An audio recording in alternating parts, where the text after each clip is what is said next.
ایسا ذاکر حسین صاحب نے فرمایا کہ جو قرآن ہے یا جو دینی کتابیں ہیں یا دین کا جو پیغام ہے وہ لوگوں کو ملانے کے لیے بھی رکھا جا سکتا ہے اور لوگوں کو بانٹنے کے لیے بھی استعمال کیا جا سکتا ہے. اور کسی بھی پیغام کا استعمال لوگوں کو بانٹنے کے لیے کرنا بہت آسان ہے، لوگوں کو ملانے کے لیے کرنا مشکل ہے، زیرک کام ہے، اس کے لیے محنت کرنی پڑتی ہے اور مقبولیت جلدی نہیں ملتی. اور جو میں نے بات عرض کی تھی آپ سے پہلے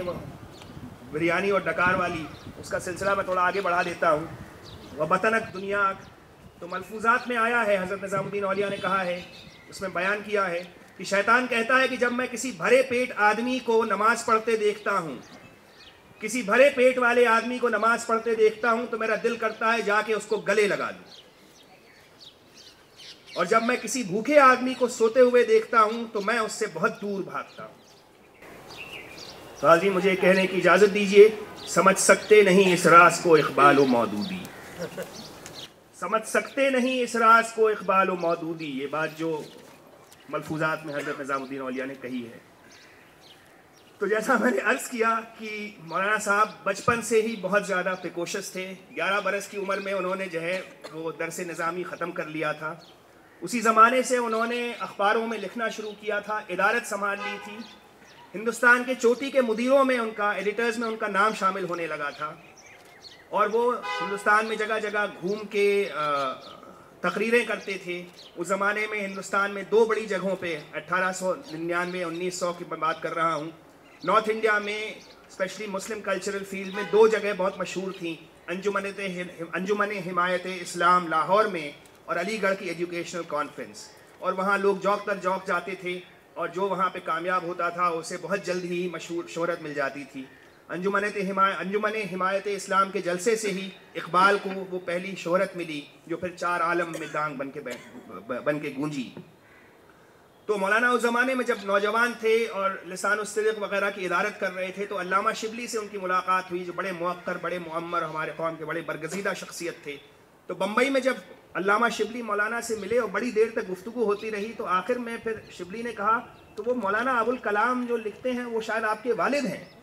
انہوں نے کہا نہیں صاحب وہ میں ہی ہوں. انہیں بڑی حیرت ہوئی کہ یہ 13-14 برس کا لڑکا اس عمر میں اتنی اس کی علم ہے، اتنی بلاغت ہے اور اتنی اس کی فکر ہے کہ بڑے بڑے عالموں کو اس کے سامنے آتے ہوئے شرمندگی ہوتی ہے. اچھا یہ اسی زمانے کی بات ہے جب 1906 میں مسلم ایجوکیشنل کانفرنس منعقد ہوئی تھی جو ڈھاکہ میں مسلم لیگ کے پہلے اجلاس میں تبدیل ہوئی. اور اس کے بارے میں ذکر کرتے ہوئے حسن نظامی لکھتے ہیں کہ 1908 میں مسٹر زاہد سہراوردی کے مکان پر انہوں نے حسن نظامی کو ایک کاغذ پر یہ لکھ کے دیا تھا، سب باتیں منظور ہیں باستثناء شرکت مسلم لیگ.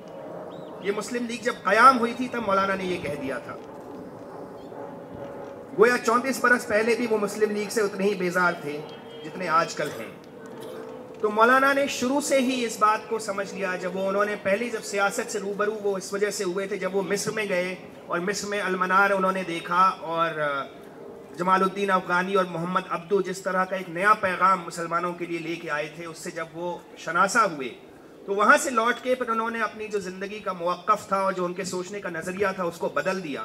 انہوں نے یہ طے کیا کہ تب تک مسلمانوں کی سیاست میں یہ سمجھا جاتا تھا کہ سر سید نے کہہ دیا ہے کہ انگریز سے دوستی کرو اور کانگریس جو ہندو جماعت ہے اس سے علیحدہ رہو. مولانا آزاد نے 1906-1907 سے اس بات کو پروپیگیٹ کرنا شروع کیا کہ نہیں، ہمیں مسلمانوں اور ہندوؤں کو ایک ساتھ مل کے وطن کے لیے حب الوطنی اور وطن کی محبت میں انگریزوں کو ہرانا ہے، انگریزوں کو یہاں سے ہٹانا ہے. اور اس چیز کو، اس پیغام کو اس وقت کم لوگوں نے سمجھا. لیکن جب پہلے جنگ عظیم آئی اور مسلمانوں میں ایک نئی کھیپ پیدا ہوئی، محمد علی، شوکت علی، مولانا عبد الباری، مولانا محمود الحسن، مولانا احمد حسین مدنی، مولانا محمود الحسن، ان سب لوگوں نے مل کے خلافت تحریک میں گاندھی جی کا ساتھ دیا. تو پھر جو بات مولانا آزاد بہت پہلے سے کہتے آ رہے تھے وہ بات بہت سارے لوگوں نے کہنی شروع کی، اور خلافت اور نان کوآپریشن موومنٹ نے پہلی بار ایسا ہوا کہ انگریز سرکار کی چولیں ڈھیلی کریں. تو تیرا پیغام دل لے کر، تیرا پیغام جان لے کر، لسان الصدق آیا، الحلال و البلاغ آئے، تجلی سے مگر آنکھیں رکھی کچھ بند ہی ہم نے، اگرچہ نور برساتے کئی روشن چراغ آئے. تیری ہستی عبارت تھی روایت سے، درایت سے، نگاہوں میں تیرے دیروز بھی تھا اور فردا بھی، تیرا ایک ہاتھ مستقبل پہ تھا ایک ہاتھ ماضی پر، یہ آئینہ تھا تجھ پر دور تازہ بھی گزشتہ بھی، وہ پہلی جنگ کے دوران میں زور قلم تیرا کہ جس سے لرز بر اندام تھا ایوان سلطانی، وہ تحریریں تیری تھیں یا صداقت کی تھی شمشیریں، نہ ٹھہری روبرو جن کے فرنگی فتنہ سامانی، ادھر ڈالا تجھے زندہ میں افرنگی سیاست نے،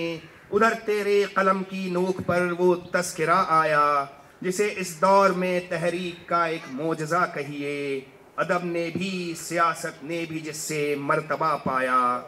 خلافت کا زمانہ ہے میری چشم تصور میں، وہ گاندھی جی کا رستہ اور تیری حوصلہ مندی، مجھے اقبال کا آج ایک مصرع یاد آتا ہے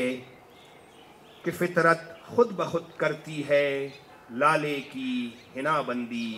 کہ فطرت خود بخود کرتی ہے لالے کی حنا بندی۔ مولانا آزاد نے لکھا ہے کہ اقبال سے ان کی پہلی ملاقات انجمن حمایت اسلام کے جلسے لاہور میں ہوئی تھی، اس کے بعد سے معلوم نہیں کیا ہوا کہ نہ تو مولانا آزاد نے اقبال پہ کچھ لکھا نہ اقبال نے مولانا آزاد پہ کچھ لکھا، یہ دو راہیں الگ الگ گنگا جمنی راہیں ملنے کے بجائے الگ کیوں ہو گئیں، اس پہ ہم لوگ صرف افسوس کے علاوہ اور کیا کر سکتے ہیں۔ ہاں ایک اپوکریفل شعر ہے کیونکہ میں نے پڑھا نہیں ہے، خود کسی نے مجھے بتایا تھا، جو اقبال نے کہا تھا شاید مولانا آزاد کے اوپر، وہ شعر فارسی میں ہے اور بزرگوں کی عصمت پہ پردہ پڑا رہے اس لیے میں اس شعر کا اردو ترجمہ آپ کے سامنے پیش نہیں کروں گا، فارسی شعر آپ کے سامنے پیش کر دیتا ہوں تاکہ آپ میں سے جو سمجھدار ہیں وہ سمجھ جائیں۔ یک دانہ شکستہ از تسبیح ما خرید، یک دانہ شکستہ از تسبیح ما خرید، و آرا فروختہ باز او بالکلام شد، و آرا فروختہ باز او بالکلام شد۔ باقی سمجھنے کی باتیں ہیں، آپ لوگ سمجھ جائیں گے۔ تو میں بات یہاں پہ لا رہا ہوں کہ مولانا آزاد بہت نوجوانی میں انہیں امام الہند قرار دیا گیا۔ 1923 میں کانگریس کے 34 برس کی عمر میں کانگریس کی تاریخ میں پریزیڈنٹ بننے والے وہ ینگسٹ آدمی تھے